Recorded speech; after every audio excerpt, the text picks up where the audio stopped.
Wah, aneh Pol.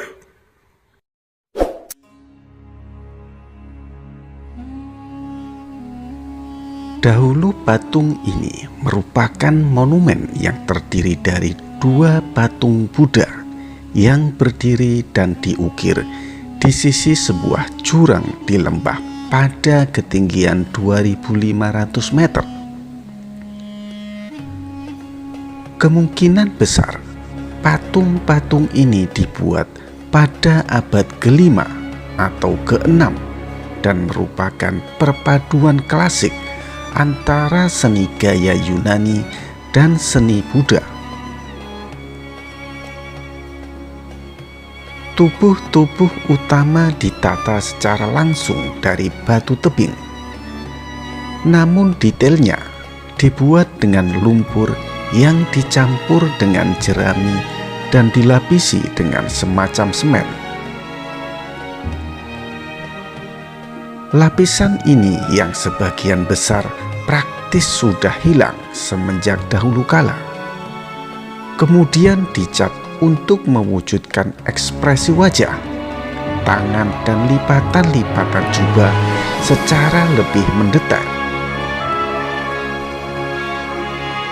Bagian bawah tangan-tangan patung juga dibuat dari campuran lumpur dan jerami yang sama, sementara didukung dengan kayu-kayu penopang. Diduga bagian atas wajah patung-patung dibuat dari topeng-topeng kayu raksasa. Deretan lubang yang bisa dilihat dalam foto merupakan tempat untuk menopang stager kayu yang mendukung lapisan semen luar.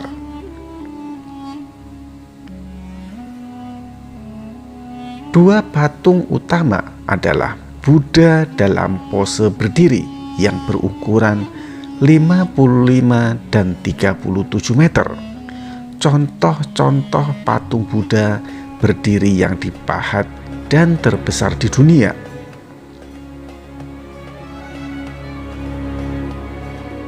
Para biksu di biara-biara tinggal sebagai pertapa di gua-gua kecil yang dibuat di tepi-tepi tebing sepanjang lembah. Banyak dari para biarawan ini menata patung-patung di dalam gua-gua mereka. Banyak patung-patung Buddha dalam pose berdiri maupun duduk yang ukurannya bermacam-macam ditemukan menghadap ke jurang. Sedangkan gua-gua ini banyak pula yang dihiasi oleh para biksu dengan fresko yang berwarna-warni.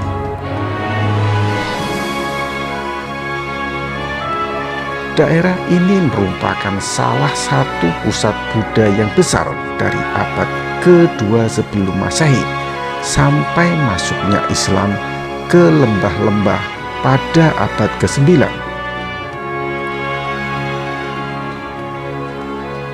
Situs ini terletak di lembah Bamiyan di tengah Afghanistan. Lokasi patung berada kurang lebih 230 km arah barat laut Kabul.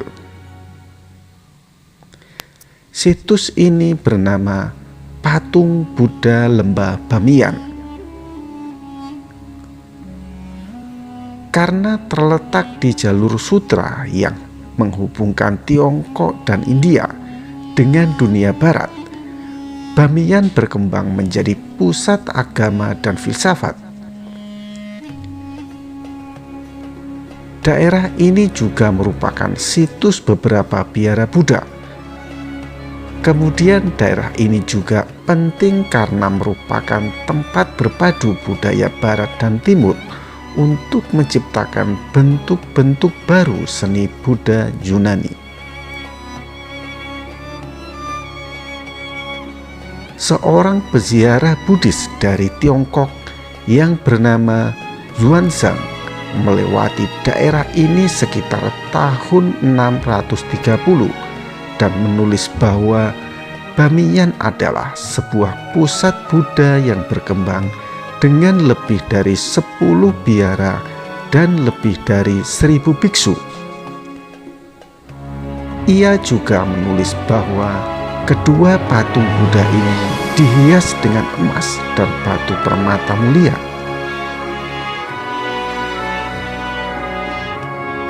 Pada bulan Desember 2004, para peneliti Jepang menemukan bahwa lukisan tembok Bamiyan sebenarnya dilukis antara abad ke-5 dan abad ke-9, bukan antara abad ke-6 dan ke-8 seperti diduga sebelumnya.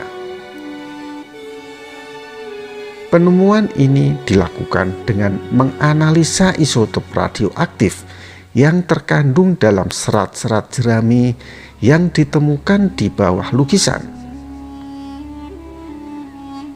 Penemuan selanjutnya diharapkan akan terjadi setelah membandingkan tanggal-tanggal yang tertera di lukisan dan gaya-gaya lukis.